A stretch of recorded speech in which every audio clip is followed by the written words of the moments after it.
കൊല്ലം മേരൂരിൽ ഭാര്യ ആത്മഹത്യ ചെയ്ത സംഭവത്തിൽ ഭർത്താവ് അറസ്റ്റിൽ. 2 ഏക്കർ മുക്ക് സ്വദേശിനി അശ്വതി ജീവനൊടുക്കിയ കേസിലാണ് ഭർത്താവ് സനു മോഹനെ സ്ത്രീധന പീഡനവും ആത്മഹത്യാ പ്രേരണയും ചുമത്തി പോലീസ് അറസ്റ്റ് ചെയ്ത് റിമാൻഡ് ചെയ്തു.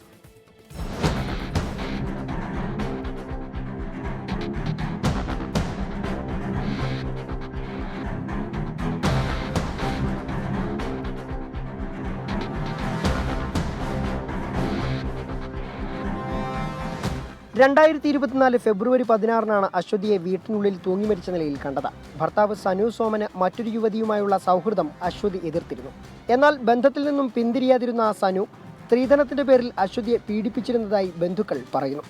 അശ്വതിയുടെ മരണശേഷമാണ് മൊബൈൽ ഫോണിൽ നിന്നും സനുവിനയച്ച ഓഡിയോ സന്ദേശവും ആത്മഹത്യക്കുള്ള കാരണവും ബന്ധുക്കൾ മനസ്സിലാക്കിയത്. ഞാൻ എന്താ ചെയ്യേണ്ടത് ചേട്ടാ? ഞാൻ ഒഴിഞ്ഞു പോകണു. എന്നെ കണ്ടി വലുത് അവരാണോ? ഇയാൾക്ക് തീരുമാനിക്കാം. പറ്റുന്നില്ല. ഞാനല്ലേ എൻ്റെ ചേട്ടൻ വലുത്.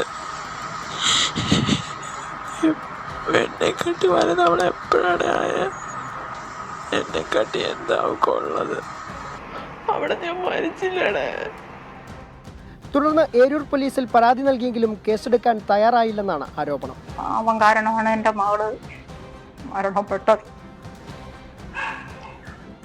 അതുകൊണ്ട് അവന് തക്കതായ ശിക്ഷ കിട്ടണമെന്നാണ് ഞങ്ങൾ പ്രാർത്ഥിക്കുന്നത്. ഇനി ഒരു പെൺകുട്ടികൾക്കും ഇങ്ങനെ ഒരു അവസ്ഥ ഉണ്ടാവരുത്. ഇതോടെ വീട്ടുകാർ ഹൈക്കോടതിയെ സമീപിച്ചു. കോടതി നിർദ്ദേശമനുസരിച്ചാണ് അന്വേഷണം പുനലൂർ ഡിവൈഎസ്പിക്ക് കൈമാറിയത്. സ്ത്രീധന പീഡന നിരോധന നിയമവും ആത്മഹത്യാ പ്രേരണയും ചുമത്തി കേസെടുത്ത സനു സോമനെ കഴിഞ്ഞ ദിവസം ഏരൂർ തൃക്കോയിക്കലിൽ നിന്നും പോലീസ് അറസ്റ്റ് ചെയ്തു. കോടതിയിൽ ഹാജരാക്കി റിമാൻഡ് ചെയ്തു. 24 കൊട്ടാരക്കര.